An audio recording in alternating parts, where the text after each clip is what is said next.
I remember, oh so vividly I remember, exactly where I was and what I was doing 41 years ago. The afternoon when my little daughter collapsed in a seizure, and I was terrified that she was going to die in my arms. I imagine that many years from now, you and I, looking back, will vividly remember watching this week's events at our nation's capital play out before our eyes. But what do we do today? Not years from now when looking back, but today, when disbelief, shock, dismay, horror, anger, outrage, or fear are so present, so raw, that they threaten to overwhelm us. Or when the people around us feel so overwhelmed or feel compelled to express their opinions to anyone and everyone around them, even when such opinions may be hurtful or harmful to those who are in their unwilling audience. But as Christians, what is the most helpful response to shocking, traumatic, or outrageous events? Here is what I learned when my little daughter was in that seizure that afternoon 41 years ago.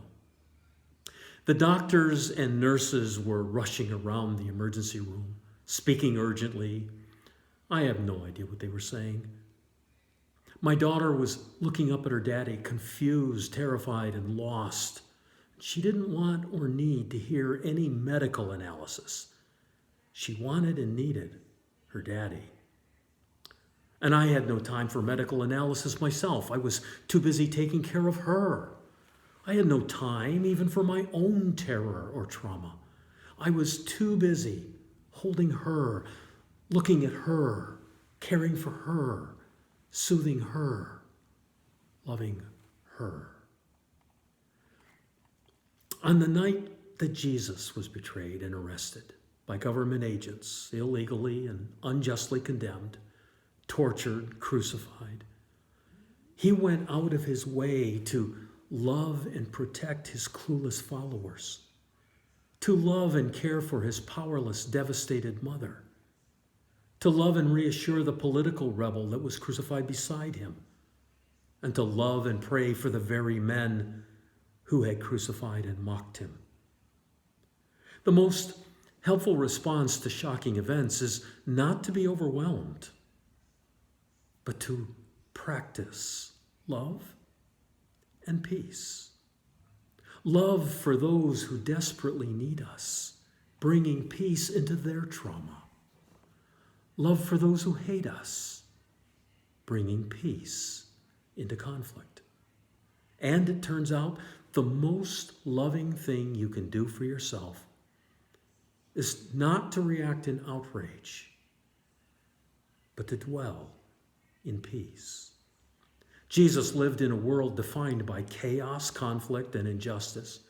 More chaos, conflict, and injustice than in our own world.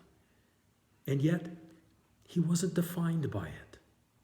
Jesus practiced peace.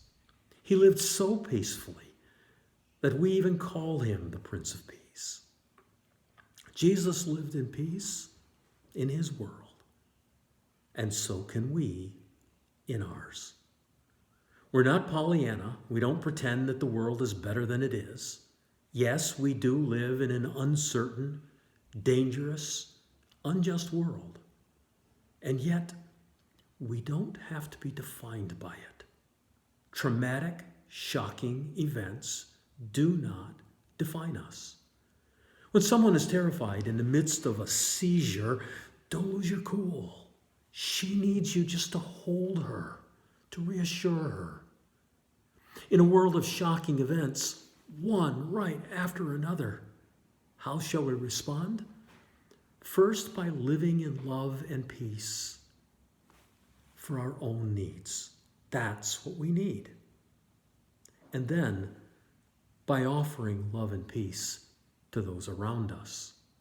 That's what they need.